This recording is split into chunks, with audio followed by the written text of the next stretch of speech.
அகில நியூஸ் நேயர்களுக்கு வணக்கம். இன்றைய மதிய நேர பிரதான செய்திகள். முதலில் தலைப்புச் செய்திகள். அயல் நாடுகளில் குண்டுகள் வெடித்தாலும் இலங்கைக்கு எந்த ஆபத்தும் இல்லை. நாடாளுமன்றில் ஆனந்த விஜயபால தெரிவிப்பு. பிறப்பு சான்றிதழில் ஏற்படவுள்ள மாற்றம். வவுனியா மக்களுக்கு விடுக்கப்பட்ட முக்கிய எச்சரிக்கை. தாளியடி கடற்கரைக்கு செல்பவர்களுக்கு விடுக்கப்பட்ட எச்சரிக்கை. பேருந்திலிருந்து விழுந்த பெண் உடல் நசுங்கி பரிதாபமாக பலி.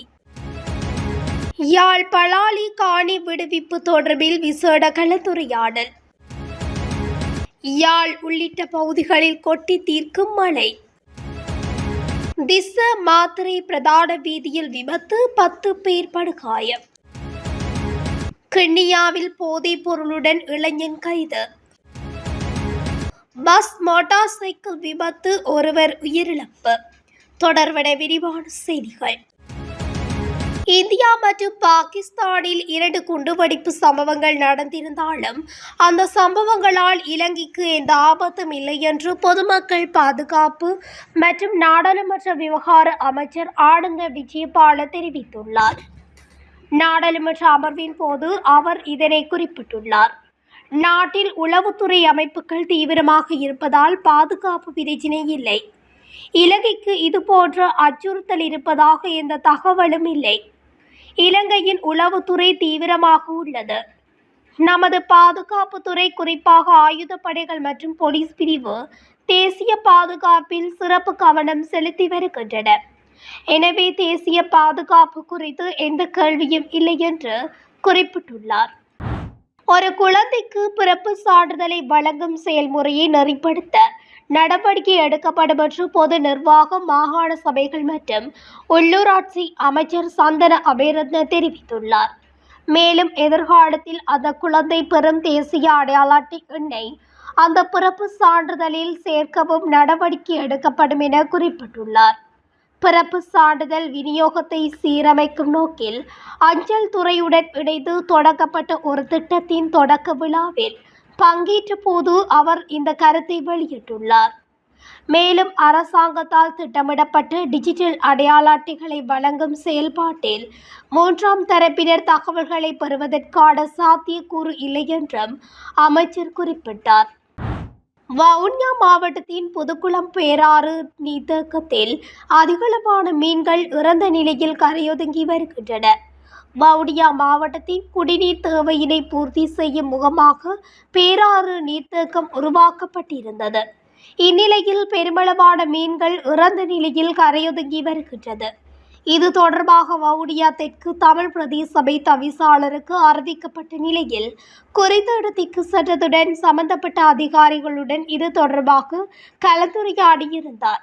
மீன்களின் இறப்பிற்கான காரணம் இதுவரை கண்டறியப்படாத நிலையில் குறித்த நீர்த்தேக்கத்தில் மீன்பிடியில் ஈடுபடுவதை தற்போதைக்கு தவிர்க்குமாறும் பொதுமக்கள் குறித்த நீர்த்தேக்கத்தில் பிடிக்கப்பட்ட மீன்களை வாங்குவதை முற்றுமுழுதாக தவிர்க்குமாறும் வவுனியா தெற்கு தமிழ் பிரதேச சபை தவிசாளர் பாலேந்திரன் அறிவித்துள்ளார்.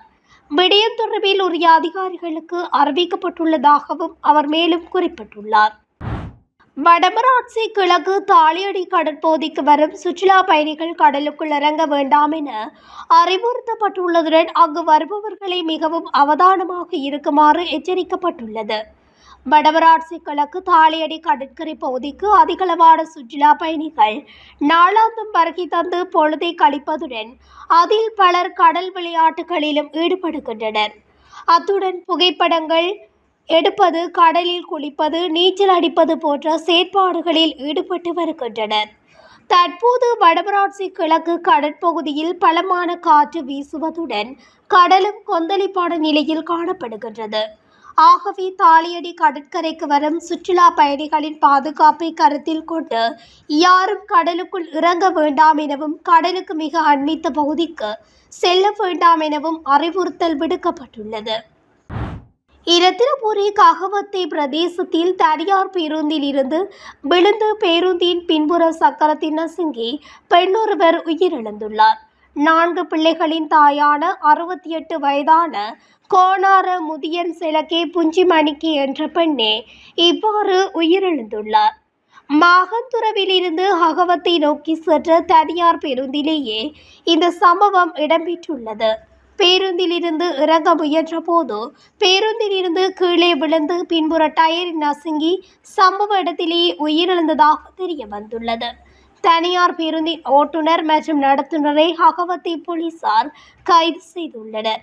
பேருந்து மாகந்துரவில் இருந்து அகவத்தை நோக்கி சென்று கொண்டிருந்த போது குறித்த பெண் பேருந்தில் இருந்து இறங்கும் இடத்தை மறந்துள்ளார்.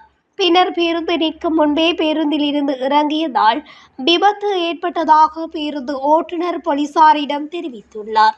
விபத்து குறித்து போக்குவரத்து போலீசார் விசாரணை நடத்தி வருகின்றனர். தற்போது இராணுவ பயன்பாட்டில் உள்ள யாழ்ப்பாணம் மற்றும் பலாலி பகுதிகளில் உள்ள தனியார் காணிகளை விடுவிப்பது தொடர்பாக முக்கிய கலந்துரையாடல் ஒன்று இடம்பெற்றுள்ளது. இந்த வகையில் காணி விடுவிப்பு தொடர்பில் விவகாரத்தின் முன்னேற்றத்தை மதிப்பிடுவதற்கான உயர்மட்ட கூட்டம் ஒன்று நாடாளுமன்ற வளாகத்தில் நடைபெற்றது. குறித்த விடயத்தை பாதுகாப்பு அமைச்சு வெளியிட்ட அறிக்கையில் தெரிவித்துள்ளது. தேசிய நல்லிணக்க செயற்பாட்டின் பிரதானமாக கருதப்படும் காணி தொடர்பான பிரச்சனைகளை தீர்ப்பதற்கான அரசாங்கத்தின் முயற்சிகளை துரிதப்படுத்தும் நோக்குடனேயே இந்த கலந்துரையாடல் இடம்பெற்றுள்ளது. எல்லை மறுசீரமைப்புகளை இறுதி செய்தல், இழப்பீட்டு செயல்முறையை விரைவுபடுத்தல், விடுவிப்பதற்கான காணி திட்டங்களுக்கு முன்னுரிமை அளித்தல் மற்றும் நிர்வாக இடையூறுகளை தகர்த்தல் உள்ளிட்ட விடயங்கள் தொடர்பில் அதிக கவனம் செலுத்தப்பட்டதாக பாதுகாப்பு அமைச்சு தெரிவித்துள்ளது.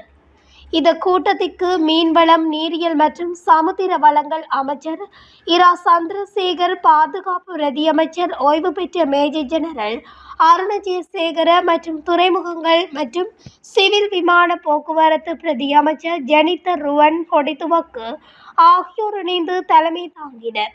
நாடாளுமன்ற உறுப்பினர்கள், பாதுகாப்பு அமைச்சின் செயலாளர், முப்படை தளபதிகள், போலீஸ் மா அதிபர் மற்றும் பாதுகாப்பு மற்றும் நிர்வாகத்துறைகளைச் சேர்ந்த பிற சிரேஷ்ட அதிகாரிகளும் இந்த கலந்துரையாடலில் பங்கேற்றனர்.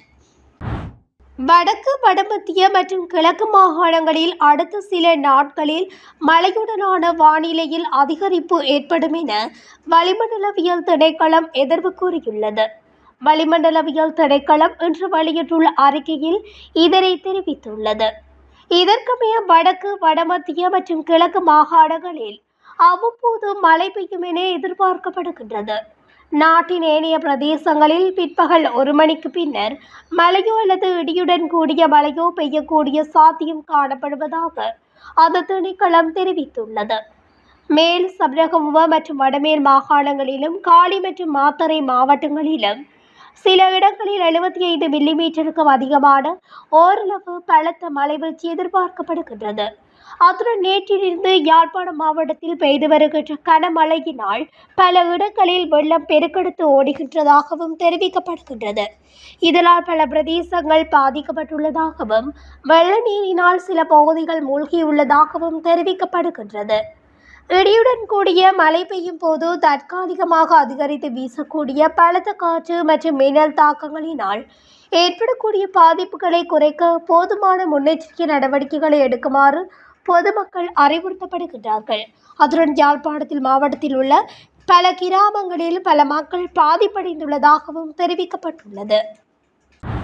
திஸ்ஸ மாத்தறை பிரதான வீதியில் டிப்பர் லொரியும் தனியார் பேருந்தும் மோதி விபத்து ஏற்பட்டுள்ளது.